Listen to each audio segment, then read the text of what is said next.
morning, Miss Bell. Sorry for causing trouble by showing up so late last night. It's no big deal. You came to us for help. And no need to be so formal. Just Belle is fine. All right. Then, please, feel free to call me Alice.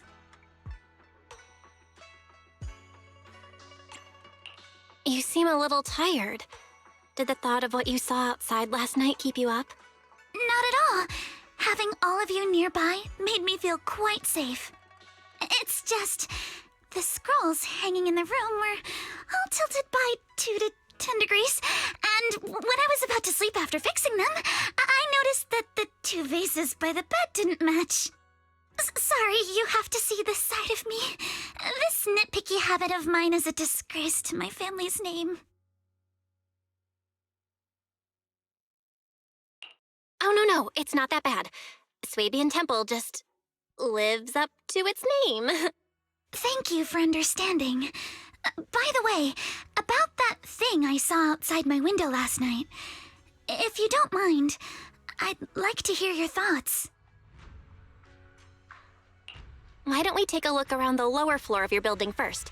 Since it appeared outside your window, there might be leads outside. Okay, sure. Good thing you suggested starting outside. Honestly, I'm a bit ashamed to admit it, but I don't dare step back into that room until we know exactly what I saw.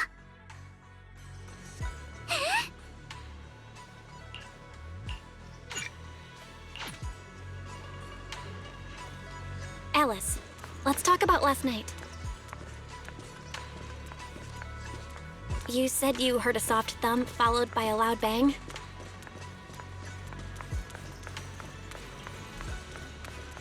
Yes, and it went pitch dark outside the window.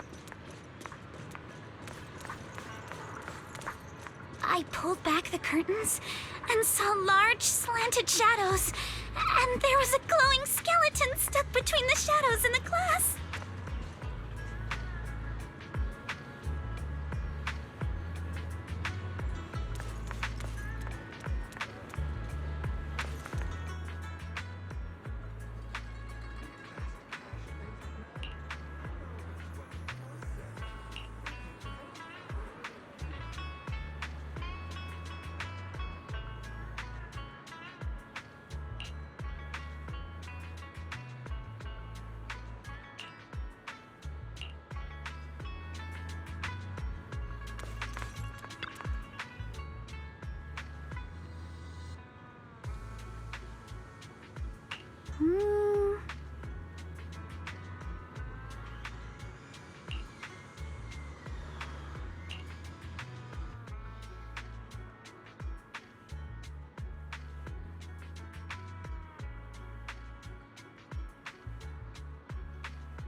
Have you figured out what happened last night? I have some theories after seeing the footprints, but I want to hear your thoughts first. Let's start by piecing together what we know so far. First, about that huge shadow. What do you think it was? And how did it end up outside my window?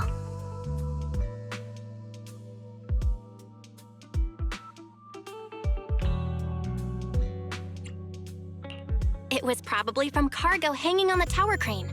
The cargo was big enough to block the whole window, and the way it vanished without a trace makes sense if we assume it was moved away with the crane.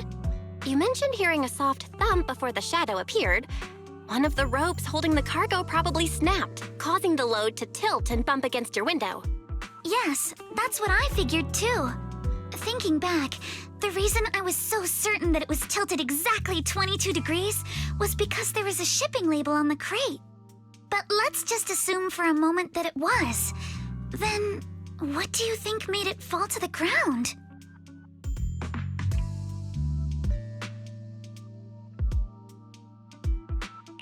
It was probably knocked over by that skeleton that startled you. After the cargo hit your window, the crane lifted it back up. But that little thing couldn't hold on and fell off, landing right on the flower pot. Right. There must be a reason the flower pot fell. If something as large as the cargo had hit it directly, the whole rack would have come crashing down. The fact that one pot was left on the balcony means it had to be something smaller. Looks like we have the same train of thought. That leaves us with just one remaining question. What was that glowing skeleton? There's no doubt. The culprit is whatever animal left those glowing little footprints. Since its paws were covered in glow-in-the-dark paint, the skeleton pattern was probably painted on its body or clothes. There's no paint on the drain pipe, so the little creature most likely hitched a ride on the cargo. It was caught in the crane malfunction, which then caused it to slam into the window. Later on, while trying to escape, it knocked over the flower pot. But the exact sequence of events isn't really the point. What matters is this. No matter how clever an animal is, there's no way it could have dressed itself up like that.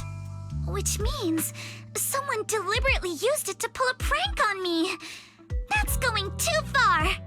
Belle, since it left footprints while fleeing, there must be more tracks nearby. If we follow them, we might be able to find whoever or whatever's behind this. Look over here. The footprints go up the pillar to the overpass.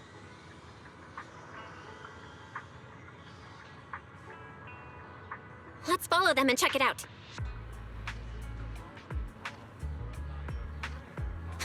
How could they? I can't believe someone actually used an animal to pull a prank.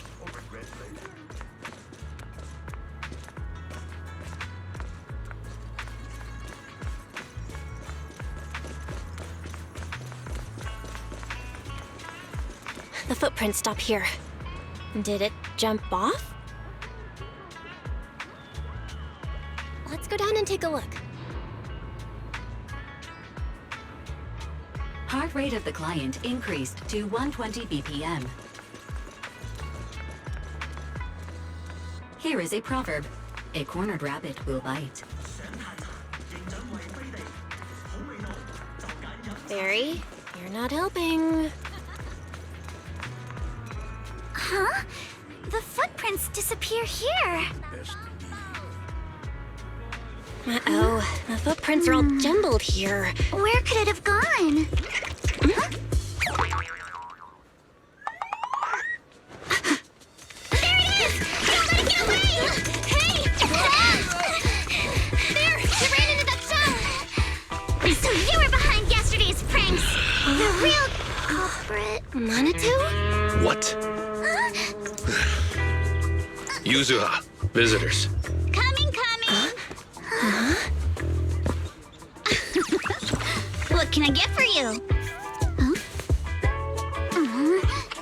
Oh well. Huh. Guess I got found out after all.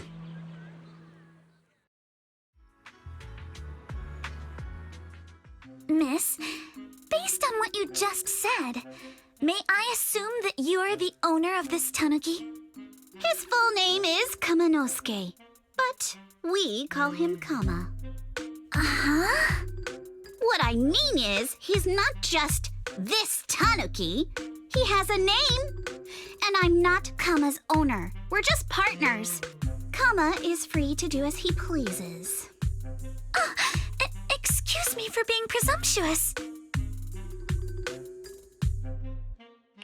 Wait a minute. We came here to confront them. Yet somehow, it feels like Alice just got completely shut down. It's all right. Kama just said he doesn't mind. So, honored guests, what brings you to Mystic Wares? Looking for anything in particular? I'm Ukinami Yuzuha. Our family runs a well-known porcelain shop in Phylum Heights.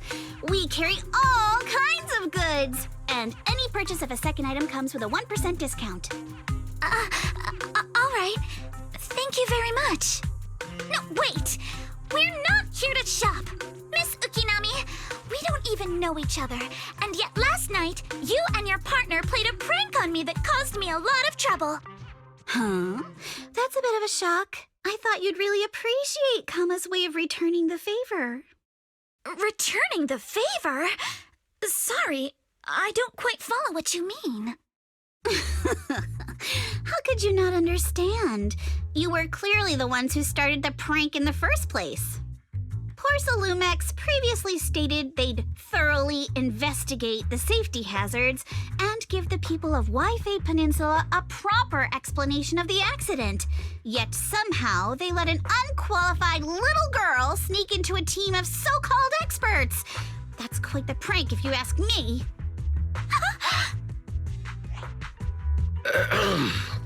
Yuzuha, saying something like that in front of others might be a bit... Monato, I've been meaning to say this for a while. You having that face and always talking like a goody two-shoes? What a waste. Excuse me, can I say something?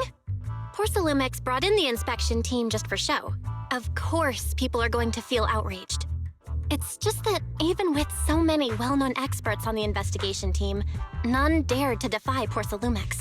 So why place all the blame on Miss Timefield alone? I see. You're saying I'm just picking the easy target? I remember now. I've seen you before. You were that disciple in training, Belle, from Swabian Temple. Didn't expect you'd be more witty than you look. Anyway, after hearing you out, I realized I didn't think the prank through. Sorry about that. It won't happen again. I really appreciate you saying that. But you don't look so thankful. Are you still so concerned about what happened last night? No, you've misunderstood. I indeed joined the supervisory investigation team. And though there are reasons I can't fully explain, as a descendant of the Timefield family, I won't forgive myself for my mistakes just because you apologized. I only hope you'll take back what you said about me being unqualified. The Timefield family has always upheld strict discipline. Both my grandfather and father were scholars in the ether industry, and I've received a systematic education in hollow and ether studies from an early age under their guidance. Monato, what's with this person? She seems just as weird as you. How would I know? And for the record, I'm not weird at all. So from the sound of it, you're pretty confident in your knowledge. Then do you know what this strange piece of porcelain is?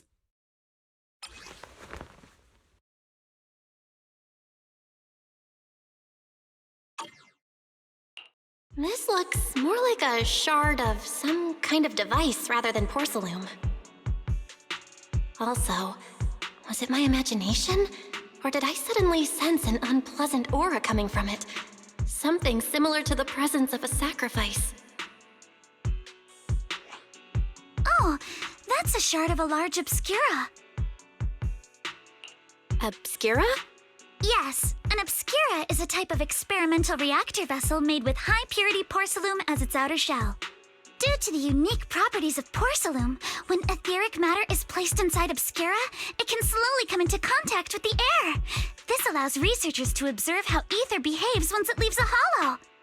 Although an Obscura is a rather expensive piece of lab equipment, there's nothing strange about it. This shard hasn't been coated with the outer layer yet.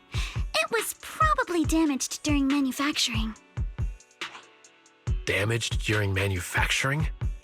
So there is something wrong with this thing. See, Minato? I told you my instincts were spot on. Who would have thought we'd figure out what this thing is in such an unexpected way? What a stroke of luck! What were you all talking about? We suspect that someone at Porcelumex has been illegally producing high-value porcelain items inside the hollow, items not listed in the official registry. Simply put, they publicly claim to be producing low-value products. Workers' wages and even the reported profits are all calculated based on that. But in reality, someone's pocketing the difference for themselves. Exactly. The Obscura isn't a regular product of the Waifei Peninsula factory, so its appearance here clearly points to shady dealings going on inside the hollow. Where did you find this shard? We found it in a batch of materials delivered to our shop from Siloon Bay. The residents there collect discarded porcelain from the hollow, and my father uses the scraps to make handicrafts. Let's go, Minato! We're heading to Siloon Bay! If we can trace this shard back to its source, we'll have enough evidence to expose the corruption inside Porcelumex and give them a real scandal to deal with. Wait a moment. Are you sure it's okay to just say your whole plan out loud like that? It's fine. You're a scaredy cat. No way you'd snitch to Porcelumex. Wait, you wouldn't, right? Of course not! But not because I'm afraid. As a descendant of the Timefield family, I would never stoop to something so dishonorable. Belle, it seems you still have some questions for Miss Ukinami regarding the Obscura. Apologies, but given my current position, I'm afraid it wouldn't be appropriate for me to hear any further details. So please excuse me for now. Thank you for helping resolve the issue. I'll have the payment for the commission sent over promptly. You didn't leave with that fancy girl. Do you have something to ask us? Can I come with you to Siloon Bay for the investigation? I'm curious about the origin of that shard. Besides, I can help if you're heading into the hollow. No problem. You're more than welcome to join us. Wow, today's our lucky day! Not only did we find a lead, but we even had a proxy who's an expert at handling miasma just show up at our door! Don't lay it on too thick, Yuzuha. You don't want to scare Belle away. Still, we have no reason to turn down the proxy's help. So, we'll be counting on you from now on. Minato, if your tail wasn't wagging like an electric fan right now, I'd give you a perfect score for how mature you acted. Oh.